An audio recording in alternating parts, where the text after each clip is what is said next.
ഖത്തറിനെതിരെ Saudi Arabia തയ്യാറാക്കിയ ഭീകരപട്ടിക ഐക്യരാഷ്ട്രസഭ തള്ളി. സൗദിയുടെ പട്ടികയ്ക്ക് നിയമസാധുതയില്ലെന്ന് ഐക്യരാഷ്ട്രസഭാ സെക്രട്ടറി ജനറൽ അന്റോണിയോ ഗുട്ടറസിന്റെ വക്താവ് സ്റ്റീഫൻ ദുജർകിക് മാധ്യമപ്രവർത്തകരോട് പറഞ്ഞു. ഖത്തറിലെ പ്രമുഖ സന്നദ്ധ സംഘടനകളെയും മറ്റും ഉൾപ്പെടുത്തിയാണ് സൗദി അറേബ്യയും UAEയും ബഹ്റൈനും ഭീകരപട്ടിക തയ്യാറാക്കിയതും പുറത്തുവിട്ടതും. ഈ സംഘങ്ങളെല്ലാം ഭീകരതയെ പ്രോത്സാഹിപ്പിക്കുന്നുവെന്നായിരുന്നു ആക്ഷേപം. പട്ടിക പുറത്തുവിട്ടപ്പോൾ തന്നെ ഖത്തർ തള്ളിയിരുന്നു. ലോകത്ത് യുദ്ധക്കെടുതികളിൽ പ്രയാസം നേരിടുന്ന രാജ്യങ്ങളെയും ദാരിദ്ര്യ രാഷ്ട്രങ്ങളെയും സഹായിക്കാൻ മുന്നിലുള്ള സന്നദ്ധ സംഘടനകളും സൗദിയുടെ ഭീകരപട്ടികയിൽ ഉൾപ്പെട്ടിരുന്നു. ഇതാണ് പട്ടിക തള്ളാൻ കാരണം.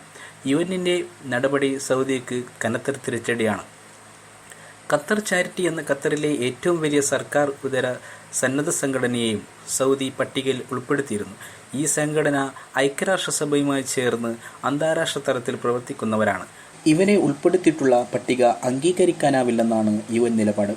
ഖത്തർ കേന്ദ്രമായി പ്രവർത്തിക്കുന്ന 3 പ്രമുഖ സന്നദ്ധ സംഘടനകൾ ഭീകരവാദം വളർത്തുന്നുവെന്നാണ് സൗദി തയ്യാറാക്കിയ പട്ടികയിൽ പറയുന്നത്. ഇത് അംഗീകരിക്കാനാവില്ലെന്ന് സ്റ്റീഫൻ പറഞ്ഞു. UN തയ്യാറാക്കിയ പട്ടികയിലുള്ള സംഘങ്ങളെ മാത്രമേ ഭീകരരായി അന്താരാഷ്ട്ര സമൂഹം അംഗീകരിക്കുകയുള്ളൂവെന്നും അദ്ദേഹം പറഞ്ഞു.